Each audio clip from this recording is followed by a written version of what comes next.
तो नेपाल से एक और बड़ी खबर इस वक्त आ रही है। प्रदर्शनकारियों ने पूर्व गृह मंत्री को जेल से छुड़ाया है। पूर्व मंत्री रवि लामिछाने को प्रदर्शनकारियों ने जेल से छुड़ा लिया है। और एक और खबर यहाँ पर, नेपाल में पूर्व मंत्री जो है वो भी यहाँ पर घायल हुए। 2 मंत्रियों को चोटें आई है। प्रचंड सरकार में गृह मंत्री थे रवि लामिछाने, उनको यहाँ पर प्रदर्शनकारियों ने छुड़ा लिया है।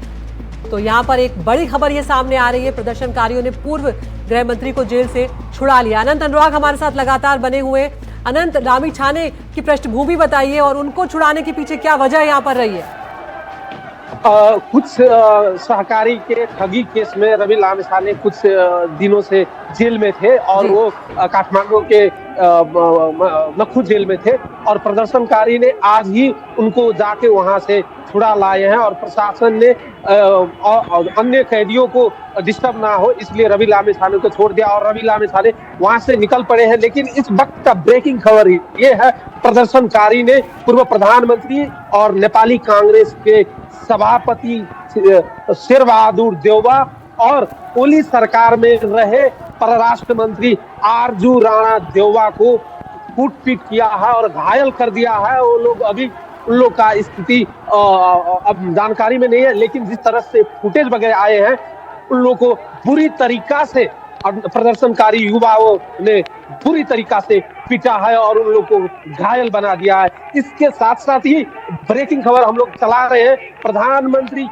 पूर्व प्रधानमंत्री बन चुके केपी शर्मा ओली अपने प्रधानमंत्री के निज निवास बालुवाटार से सेना के हेलीकॉप्टर चढ़ के भाग चुके हैं। कहां गए हैं ये पता नहीं चल रहा है, लेकिन इससे पहले हम लोग बता रहे थे कि केपी शर्मा ओली देश छोड़कर भाग सकता है, लेकिन वो हेलीकॉप्टर चढ़ के कहां जाके गुमसुम हो गए हैं, गुमशुदा हो गए हैं ये अभी मालूम नहीं। लेकिन बालुवाटार निवास से वो वहां से भाग चुके हैं। बहुत सारे नेताओं को जहां मिल रहा है वही प्रदर्शनकारी उसको धो रहा है और उन लोगों को पीट रहा है, उन लोगों को घायल बना रहा है। कुल मिला के हम लोग ये कह सकते हैं कि स्थिति बेकाबू हो चुका है और रुकने का नाम नहीं ले रहा है और इस देश को हैंडल कौन करेगा एक कहना तत्काल के लिए मुश्किल है। लेकिन इस आंदोलन का केंद्र में रहे हुए काठमांडू का मेयर बालेंद्र शाह का जो ट्वीट आया है, अब वार्ता सिर्फ आर्मी का चीफ से ही होगा। इसका मतलब जो है निकास निकालने के लिए आर्मी चीफ को इनिशिएशन लेना होगा, वहां और किसी के साथ वार्ता नहीं करेंगे। और संभवतः प्रदर्शनकारी युवा के तरफ से जेनजी युवा के प्रतिनिधित्व के रूप में बालेंद्र शाह नेतृत्व कर सकते हैं। इस तरह का ट्वीट हमको जिस तरह से उन्होंने किया है और आंदोलन के समय में हमने उनके पक्ष में नारा लगाते हुए देखा था और आंदोलनकारी का कहना था बालन आओ देश बचाओ, बालेन आओ देश बचाओ, बालेन आओ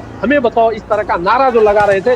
तो बालेन का क्रेज और बालेन के ऊपर जिस तरह से युवाओं का विश्वास भरा पड़ा है, इससे पता चलता है संभवतः अगली जो नागरिक सरकार बनेगी, अगली जो सर्वदलीय सरकार बनेगी, उस सरकार का नेतृत्व बालेन भी कर सकता है। एक कैंडिडेट वे भी हो सकते हैं, लेकिन बालेन के ट्वीट से एक क्लियर कट एक संदेश है राजनीतिक दलों के वर्तमान मौजूदा राजनीतिक दलों के तो तुम लोग के साथ अब कोई बात नहीं होगा। तुम लोग भ्रष्टाचारी हो, तुम लोग जो इस देश को खोखले बना चुके हो और तुम लोग जो इस देश को लूट चुके हो, युवा को ब्लड को तुम लोग चूस के रख चुके हो, इसलिए तुम लोग से कोई वार्ता नहीं होगा। और जिस तरह से आंदोलनकारी चुन कर नेता के घर में घुस कर नेता को पकड़ के खदेड़ के जो मार रहा है, इससे मालूम पड़ता है जो देश में राजनीतिक दल के नेतृत्व प्रति युवा का कितना आक्रोश है। और युवा इस देश में परिवर्तन चाहती है, युवा का बोलने का आजादी चाहती है, युवा करप्शन ना हो चाहती है, युवा इस देश में सुव्यवस्था हो चाहती है।